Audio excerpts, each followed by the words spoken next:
औरंगजेब रहमतुल्लाह अलैह पर की गई टिप्पणी पर एनसीपी नेता शानू पठान का आया बयान, उलमाओं को दलाल कहने वाले हो जाए सावधान।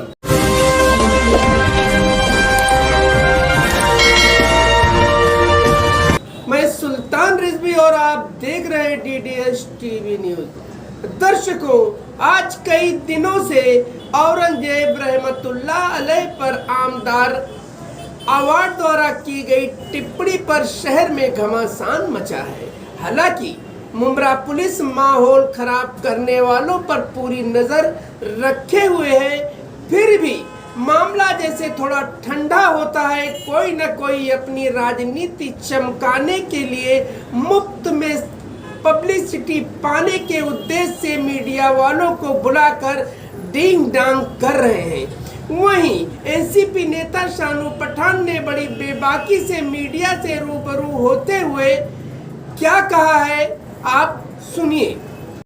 शानू भाई, पिछले लगभग 3 हफ्ते से शहर में औरंगजेब रहमतुल्लाह अलैह पर विधायक जितेंद्र आवाड़ द्वारा दिए गए विवादास्पद बयान को लेकर के काफी माहौल गरमाने की कोशिश की जा रही है। उन पर एफआईआर दर्ज कराने की लगातार अलग अलग राजनीतिक दल और कुछ संस्थाओं द्वारा और लोगों द्वारा मांग की जा रही है। और एक सवाल जो है सोशल मीडिया पर और पूरे शहर में लगातार उठाया जा रहा है कि राष्ट्रवादी कांग्रेस पार्टी में कई मुस्लिम नगर सेवक हैं, कई मुस्लिम पदाधिकारी हैं, लेकिन उन्होंने अब तक इस पर कोई मुंह नहीं खोला, उन्होंने कोई बात नहीं की। तो और इसी में उलमाओं को भी जोड़ा जा रहा है। तो उलमाओं का सवाल, में एक लंबा सवाल है, वो दूसरा मैं सवाल लूंगा आपसे, लेकिन पहला ये सवाल है कि अंतर्गत आप भी एक मुस्लिम है, रिचुअल जो है आप पूरी तरीके से पालते हैं, तो क्या इस मुद्दे पर आप जैसे नेताओं ने विधायक जितेंद्र आवाड़ जी से कभी कुछ इस पर चर्चा की, कुछ बात की उनके वक्तव्यों को लेकर? देखिए, सबसे बड़ी बात ये कि जो भी कुछ आज 2-3 हफ्ते से हो रहा है, हम लोग जिन लोगों को करते हुए देख रहे हैं वो कहीं ना कहीं एक तरीके से राजनीति का हिस्सा भी दिख रहा है। लेकिन मैं राजनीति के हिस्सों को हटा के एक पहलू जो आता है as a Muslim, as a एक सामाजिक न्यूट्रल आदमी जो लोग सोचते हैं, वो हिसाब से बोलूँगा। एक बात, सबसे बड़ी बात यह कि कोई भी धर्म के ताल्लुक से, चाहे वो मुस्लिम हो या नॉन मुस्लिम हो, जिसके 4 मानने वाले हो, उनके बारे में भी हम कोई भी नेगेटिव टिप्पणी नहीं करना चाहिए, ताकि लोगों के भावना को आहत ना पहुंचे। इसलिए मैं ये मानता हूं कि ऐसी कोई भी चीज़ जिससे रिलीजियस को धक्का लगे, हम जिस कॉन्स्टिट्यूंसी में, वो मुस्लिम बहुल इलाका है, और ऐसे में अगर उधर भी हम बोलते, जिस जगह पे एक हिस्ट्रिकल हिसाब से, राजा के हिसाब से देखेंगे तो औरंगजेब रहमतुल्लाह अलैह के बारे में कुछ अलग लोगों के बारे में सोचे, कुछ लोग पॉजिटिव सोचते हैं, कुछ लोग नेगेटिव सोचते हैं, लेकिन हम लोग जो सोचते हैं वो एक दीनदार, टोपी सिल के अपनी बादशाहत को जिंदगी देने वाले बुजुर्गान दीन, उनके हिसाब से हमारी पूरी कम्युनिटी की छवि है। इसलिए हम इस बात को हमेशा से इनकार करते हैं और मानते भी नहीं जो कोई ऐसा कोई बात भी बोलता है। हम एकदम क्लियर मानते हैं कि वो एक बुजुर्गान दीन थे और उन्होंने अपनी ज़िंदगी का जो मकसद है वो टोपी सिल के उन्होंने ज़िंदगी का बशर किए थे और एक नमाजी परहेज़गार इंसान थे। ये हमारा वली अल्लाह के ताल्लुक से उनके बारे में बुजुर्गान दीन है, ये हमारा एकदम क्लियर स्टैंड है। ये हमने बचपन में भी पढ़ा था, ये हमने हमारे दीन से भी पढ़ा। इसीलिए यही चीज़ हमने हमारे जो नेता है उनसे भी ये बात का विरोध जताया बाकायदा कि हमको ये सब चीज़ों के ऊपर बात नहीं करना चाहिए। हमारा मकसद काम है, हम लोग काम के ऊपर बात करना चाहिए। हम लोगों से कभी, हम लोग राष्ट्रवादी कांग्रेस पार्टी का कभी भी प्लेटफॉर्म रहा है कि वो जात धर्म से हटके सभी को लेके हित की बात की है, तो 4 लोगों की भी भावना दुखती है, तो वो भी बात नहीं करना चाहिए। ये तो एक कम्युनिटी का मामला है, और हमारी नज़र में तो वो एक रहमतुल्लाह अलैह मतलब थे और बुजुर्गान दीन थे और एक नेक नमाजी परहेज़गार थे। वो ताउम्र हमारी नज़र में वो वैसे ही रहे। तो इस मसले में जैसे आवाड़ साहब ने ये टिप्पणी की है और लोगों में नाराजगी है, तो उनकी तरफ से आप मतलब माफी मांग रहे हैं, मतलब माफी चाहते हैं? मैं एक बात मतलब दुख जता रहे हैं इस बात। देखिए, मैं एक बात बताता हूँ, अगर आवाड़ साहब की तरफ से मुझे माफी मांगना है तो मैं अपनी कौम से 100 बार माफी मांगता हूँ। और माफी मांगने की बात नहीं। मैं एज अ मुस्लिम, मुझे भी इस चीज का दुख है, माफी मांगने मुझे भी दुख है ना। मैं मुस्लिम हूं ना, पहले मैं मुस्लिम हूं, फिर मैं कोई पार्टी में हूं। और अगर मेरे मुस्लिम हो, अगर मैं शरीयत में ही नहीं रहूं, तो ऐसी पार्टी से मुझे कोई लेना देना नहीं। इसलिए एज अ मुस्लिम मुझे खुद भी इस बात का मैं इत्तेफाक नहीं रखता हूँ। और इस विरोध को हमने डॉक्टर जितेंद्र अवार्ड जी के सामने बोला, और मेरा ऐसा मानना है कि वो एक समझदार आदमी, ऐसी चीज़ों से उन्होंने कभी भी परहेज किया। मुझे ऐसा लगता है कि वो ये बात को मानते कि नहीं, एक जिस शख्स ने अपनी जिंदगी काम के लिए, डेवलपमेंट के नाते राजनीति की, वो इस चीज़ से ऐसा परहेज करेंगे, ऐसा मेरा विचार है। और एक बात, सारी दुनिया के लोग, चाहे कोई भी बादशाह, पूरे लोग सभी मिलके भी ताकतवर एक तरफ हो जाए और अगर बोले कि इस्लाम में जिनको हम हीरो मानते, जिनको हम मानते, जिनके बारे में हमने हमारे बाप दादा से सुने, वो गलत है और इस्लाम गलत है और इस्लाम अमन परस्त नहीं है, तो वो सारी दुनिया के ताकतवर लोग एक तरफ भी हो जाए तो भी हम उससे मानते नहीं। जो इस्लाम में है वो इस्लाम का एक जेर बदर भी हट नहीं सकता, एक अल्लाह के मानने वाला जब तक इस दुनिया में। शानू भाई, शिकायत ये रही है कि आखिर इतनी देर से क्यों आया आपका स्टेटमेंट? ये देखिए, काफी गुस्सा, उसके बाद में भी उनका एक स्टेटमेंट और आया, किसी को हमदर्दी नहीं है, अपने बयान पर कायम हूँ, जो तारीख में वही कह रहा हूँ। तो इस चीज पे क्या कहेंगे? मेरी बात सुने ना, मैंने दो स्टेटमेंट सुना। एक तो ये कि उन्होंने जो बोला, फिर उसके बाद मैंने दूसरा स्टेटमेंट भी सुना जो उन्होंने अच्छा ही बात भी बताई, वैष्णव मंदिर के बारे में जो हाँ, अच्छा ही वैष्णव मंदिर को तोड़ा नहीं गया उनके कारण में, वो सब भी बताया गया। तो अब कौन सा क्या पहले आया उस पर मैं डिटेल नहीं जानता हूँ। मैं एज अ मुस्लिम नुमाइंदा, एज अ मुस्लिम पर्सन ये इकरार करता हूँ, और हमने अपने पक्ष के अंदर हमारे आला कमान, हमें सभी लोगों को ये अपना बता दिया गया है कि ऐसी बातों से हमको बचना चाहिए और ऐसी बातें करना ही नहीं चाहिए जिससे किसी भी लोगों को आहत हो, चाहे वो 4 जन को मानने वाले नहीं हो। उनके मानने वाले तो एक बड़ा तबका है, उनका मानने वाला तो एक बड़ा तबका है, जिसमें मैं भी हूँ।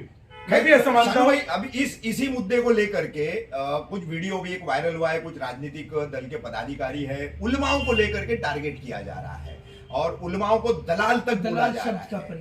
तो क्या मतलब ये जो अब इस तरीके का जो प्रचार प्रसार हो रहा है, इस तरीके की जो बातें हो रही है, कहाँ तो उचित लगता है आपको? यही प्रॉब्लम हो रहा है ना, हम लोग जिनको इल्म के बारे में कुछ मालूम नहीं, हम कुछ जाहिल लोग, हम उन उलमाओं के बारे में टिप्पणी कर रहे हैं जिसके बारे में हमें कतई नहीं करना चाहिए। मैं आपके जरिए ये आग्रह करना चाहता हूँ और विनती भी करना चाहता हूँ, और मैं ये भी डिपार्टमेंट को भी बोलना चाहता हूँ कि देखिए, शहर में कोई भी अपने राजकारण के लिए उलमाओं को सोशल मीडिया के प्लेटफॉर्म पे, मीडिया के प्लेटफॉर्म में बदतमीजी ना करे। उन्होंने कहीं ना कहीं किसी दीनदारी मामले में काम किया होगा, एक नमाजी होंगे, परहेज़गार होंगे, कुछ तो होगा जो उनको उलमा बोल रहे। और उलमाओं का अगर आप एक उलमा को बोलते हो तो महाराष्ट्र देश में ऐसा लगता है सभी उलमा वो कैटेगरी में आ रहे। तो कुछ उलमा बोलने से नहीं चलेगा। उलमाओं से अगर आपको शिकायत है, आप उनके खानका, मस्जिद, मदरसे में जाइए और उनको बोलिए कि आपसे हमको ये शिकायत है और उनसे जवाब लीजिए। लेकिन हम कोई भी उलमा को ऐसी टिप्पणी करें कि हम ऐसी टिप्पणी करें कि वो दलाल है, ये बहुत गलत बात है और इसकी निंदा करते। ऐसी कोई भी चीज़ नहीं होना चाहिए। और मैं आपको साफ बोल देता हूँ, मैं अपनी पार्टी से शुरुआत करना चाहता हूँ। मैं एनसीपी के लोगों के साथ सभी पक्ष के लोगों को बोलना चाहता हूँ कि प्लीज़ कोई भी लोग अपने उलमा कराम, पंडित, धार्मिक भावनाओं के प्लेटफॉर्म को इस्तेमाल ना करे पॉलिटिक्स के लिए। वो एक अलग चीज़ है, उसे पॉलिटिशियन के लाइन पे लाया ना जाए। हाँ, हर आदमी के कुछ उलमा, कुछ दीनदार, कुछ पंडित अलग अलग पार्टी के मानने वाले हैं, हो सकते हैं जिनका झुकाव हो सकता है, लेकिन वो एक पक्ष के नहीं होते, वो एक समाज के होते हैं और उनके लिए रिस्पेक्ट होती है। उनको अगर 400 लोगों ने भी उनके दिल में रिस्पेक्ट है तो वो 400 लोगों को रिस्पेक्ट कमाने के लिए, इल्म हासिल करने के लिए उनको काफ़ी वर्ष लगे होंगे। मैं यही आग्रह करना चाहता हूँ कि ये ऐसा होना नहीं चाहिए और डिपार्टमेंट को भी इसके ऊपर कड़ी नज़र लगना चाहिए। अगर उलमा खामोश है तो उसका मतलब ये नहीं कि वो बुज़दिल है, वो इस शहर के वातावरण को खराब नहीं करना चाहते, इसलिए वो खामोश है। और आपके ऊपर, आपसे भी मेरी ये विनती है कि ऐसे लोगों को कम से कम प्रेस के माध्यम से भी समझाए, क्योंकि सोशल मीडिया और प्रेस का प्लेटफॉर्म नहीं है हम उलमाओं के ताल्लुक से टिप्पणी करें। आपको टिप्पणी करना है, अगर हमने आपके बारे में कुछ गलत बोला तो आप पॉलिटिकली टिप्पणी कीजिए, सामाजिक टिप्पणी कीजिए, लेकिन कोई भी धर्म के ताल्लुक से पंडित, औलमा, पादरी, कोई भी जमात के लोग, उनको प्लीज सोशल मीडिया और प्लेटफॉर्म पे ऐसी बेइज्जती ना करें। जिस तरह से उलमाओं का नाम सामने आया, चाहे वो MIM पार्टी के लोग हों या दूसरे लोग हों जो विरोध किए थे, उन्होंने सभी उलमाओं को नहीं कहा था। ऐसा उनका कहना था कि कुछ उलमा मैं वही बोल रहा हूँ जो सिर्फ NCP के ही मेरी बात समझ रहे नहीं और किसी दूसरे मामले में सामने नहीं आते। मेरी बात मैं आपको ऐसा मैंने शुरुआत में ये कह दिया कि आप समझिए, हम लोग कभी हम इस जगह पे रहते, तो मेरे से भी कोई बेचारे किन जगहों का मदरसा मस्जिद वालों को मैंने काम किया हो, कोई अलग अलग काम किया, तो वो इत्तेफाक रखते, लेकिन वो कोई पार्टी के नहीं होते, औलमा कोई पार्टी के नहीं होते। आप मेमोरेंडम तो देना चाहिए था ना, जो मेमोरेंडम दिया गया। आप लोग अगर आप लोग के वक्त पे आ सकते थे तो फिर औरंगजेब रहमतुल्लाह आप लोग अपनी पॉलिटिशियन के लिए औलमा को दलाल ना बोले। मैं ये बोलना चाह रहा हूं, एक 5 वक्त के नमाजी को भी दलाल मत बोले। अगर वो दिल्ली में तालिक इदारे से ताल्लुक रखता है, वो बाजू में बैठ गया तो वो NCP का पदाधिकारी नहीं। आपको अगर बदतमीजी बोलना है, आप हमारे पक्ष के कोई लोगों को बोल सकते हैं, लेकिन आप उसमें उलमा को घसीटे नहीं। मैं इसकी निंदा करता हूं, वापिस बोलता हूं, और मैंने आपको पहले ही बोला इसकी शुरुआत मैं NCP से चाहता हूं। मैं अपनी पार्टी से शुरुआत कर रहा हूं। कोई कार्रवाई होगी जिस तरीके से बोला है? मैं अपनी पार्टी से शुरुआत कर रहा हूं। मैं अपनी पार्टी के लोगों से शुरुआत करना चाहता हूं कि प्लीज उलमाओं के ताल्लुक से प्लेटफॉर्म ऐसा ना बनाइए ताकि हमारे उलमाओं की बेइज्जती हो। ये मैं अपनी पार्टी से बोल रहा हूँ, अपनी शुरुआत में अपने से करवा रहा हूँ, और फिर वो सबको होना चाहिए। लेकिन सानू भाई सवाल तो उठता है ना कि जब आप लोगों का मामला हुआ था, तमाम उलमा इकराम जो है आए थे, आंदोलन में शामिल हुए, आंदोलन खत्म कराए, लेकिन औरंगजेब रहमतुल्लाह अलैह का मामला आया तो कहीं कोई उलमा सामने नहीं आया, तो इस वजह से लोगों ने आप लोगों का मामला नहीं हुआ। इस शहर के अंदर 354 जैसे फर्जी मुकदमे अगर एक लोक प्रतिनिधि पे लगाए जाएंगे और उसको मिटाने के लिए कोई आलमा आ गया तो उसको कोई प्रॉब्लम नहीं होना चाहिए मिटाने के लिए। अगर ये शांतता रखने के लिए शहर में कोई उलमा आते तो उसमें कोई दिक्कत नहीं होना चाहिए। आज मैं चाहता, अगर समझिए MIM, समाजवादी पार्टी, सभी पक्ष के लोग अगर धर्म में बैठ जाते और उससे शहर का वातावरण खराब होता है और शहर के उलमा उनको भी अगर खत्म कराने जाए तो ये एक सुलह रबी वाली बात होती है। उलमा किसी पक्ष के नहीं होते। मेरी विनती है, पॉलिटिकल लोगों को आप बदतमीजी कीजिए, नगर सेवक को बोलिए, आप बड़े लीडरों को बोलिए, आप हमको बोलिए, हम उसका जवाब हमारे तरीके से दे देंगे। उलमा खामोश है तो उनको बेचारी खामोशों को उनकी बुज़दिली ना समझा जाए। एक भी शख्स जो है, एक भी उलमा को ना कोई उनके बारे में टिप्पणी करे, ना ही उनको पॉलिटिकली प्लेटफॉर्म पे उनको इस्तेमाल किया जाए। मैं वापिस बोल रहा हूँ, इसकी शुरुआत मैं चाहता हूँ NCP से। शानू भाई, इस वक्त मुमरा के लोग जो नाराज है, उन लोगों को क्या मैसेज देंगे इस पूरे मामले में?